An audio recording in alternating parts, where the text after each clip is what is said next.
ایران اور لندن حملوں کے بعد دہشت گرد تنظیم داعش کا خوف دنیا بھر میں پھیلا ہوا ہے۔ یہ شدت پسند تنظیم پاکستان میں بھی اپنی جڑیں پھیلانے کی کوشش کر رہی ہے۔ اس مقصد کے لیے داعش نے لشکر جنگی کے ساتھ مل کر بلوچستان میں ایک اپنے خفیہ ٹھکانے بنانے کی کوشش کی، جسے سیکیورٹی فورسز نے ناکام بنا دیا ہے۔ ISPR نے مستونگ میں 1 سے 3 جون تک کیے گئے آپریشن کی تفصیلات جاری کر دی ہیں، جس کے مطابق یہ آپریشن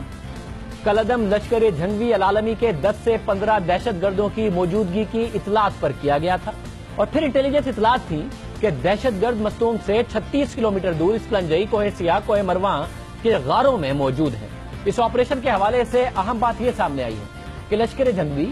داعش کے ساتھ مواصلاتی رابطے کی کوشش کر رہی تھی اور داعش کو بلوچستان میں قدم جمانے کے لیے سہولت فراہم کر رہی تھی، لیکن سیکیورٹی فورسز کے آپریشن میں لشکر جنگی کا انفراسٹرکچر تباہ کر دیا گیا۔ آپریشن کے دوران 2 خودکش حملہ آوروں سمیت 12 دہشت گرد ہلاک اور فائرنگ کے تبادلے میں 2 افسران سمیت فورسز کے 5 اہلکار زخمی ہوئے۔ ISPR کے مطابق مولانا عبدالغفور حیدری پر حملہ کرنے والا دہشت گرد بھی اسی پناہ گاہ سے بھجوایا گیا تھا۔ فورسز کا کلیئرنس آپریشن 10 کلومیٹر طویل غار میں 1 جون سے 3 جون تک جاری رہا، جس کے دوران فورسز کو دہشت گردوں کی جانب سے سخت مزاحمت کا سامنا کرنا پڑا۔ اس دوران IEDs بنانے کی سہولت تباہ کر دی گئی، جبکہ 50 کلو گرام بارودی مواد، 3 خودکش جیکٹس، 18 گرینیڈ اور 6 راکٹ لانچر سمیت دیگر اسلحہ برآمد ہوا۔ اس آپریشن کے حوالے سے مسلسل رپورٹس آ رہی تھی، جس میں کہا جا رہا تھا کہ آپریشن کے دوران لشکر جنگی اور داعش کے اہم کمانڈرز کو ہلاک کر دیا گیا ہے، اور اس آپریشن میں ہمیں ملنے والی معلومات انتہائی اہم ہیں۔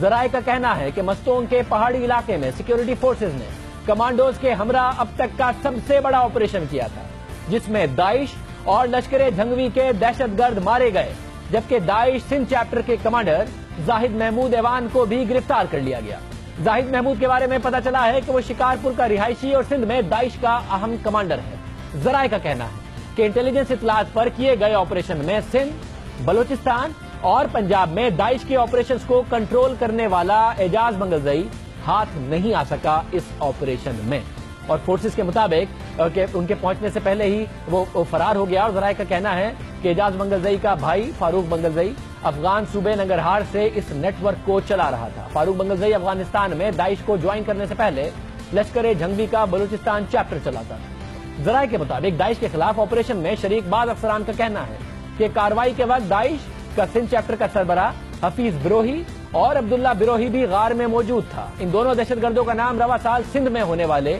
حملوں کے بعد سامنے آیا تھا۔ حفیظ بروہی اور عبداللہ بروہی داعش میں شامل ہونے سے پہلے کالعدم لشکر جنگی، تحریک طالبان پاکستان اور جیش محمد سے وابستہ تھے۔ ذرائع کے مطابق دہشت گرد انتہائی تربیت یافتہ تھے، جو آپریشن کے دوران 2 دن تک مزاحمت کرتے رہے اور فورسز کو غار میں داخل ہونے نہیں دیا۔ حکام کے مطابق پاک فضائیہ نے غار کو تباہ کرنے کی بھی کوشش کی، لیکن غار کئی کلومیٹر طویل ہونے کی وجہ سے اس میں کامیابی نہیں مل سکی۔ جس غار میں آپریشن کیا گیا یہ وہی جگہ تھی جہاں کوئٹہ سے اغوا ہونے والے چینی شہریوں کو لا کر رکھا گیا اور بعد میں کہیں اور منتقل کر دیا گیا۔ اس آپریشن کی اہمیت کا اندازہ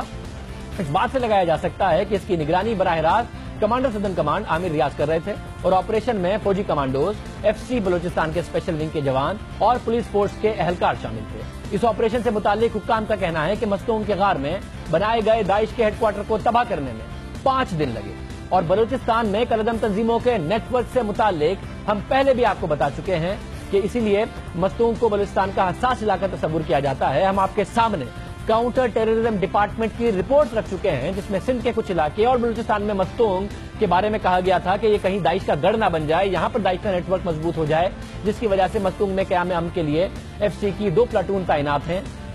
اور JUIF کے رہنما عبدالغفور حیدری پر خودکش حملے کی ذمہ داری داعش نے قبول کی تھی، جس سے اس بات کو تقویت ملی تھی کہ اس علاقے میں داعش بھی قدم جما رہی ہے، اور اب مستونگ میں فورسز کی کارروائی اس دہشت گرد تنظیم کے بڑھتے ہوئے اثر کی جانب اشارہ کر رہی ہے۔ یہاں عام بات یہ ہے کہ صرف بلوچستان ہی نہیں، سندھ میں بھی داعش کا خطرہ بڑھ رہا ہے، اور بلوچستان اور سندھ میں داعش کا اثر اور انتہا پسند سوچ کیوں اپنی جڑیں پھیلا رہی ہے، یہ بھی ہم آپ کے سامنے رکھ چکے ہیں۔ اس کے علاوہ کاؤنٹر ٹیررزم ڈپارٹمنٹ سندھ کی رپورٹس آپ کے سامنے رکھ چکے ہیں، پریزنٹیشنز آپ کے سامنے رکھ چکے ہیں۔ زاہد بشکوری ہمارے ساتھ موجود ہیں۔ زاہد، بہت شکریہ، کتنا اہم یہ آپریشن تھا، مزید تفصیلات بتائیے گا۔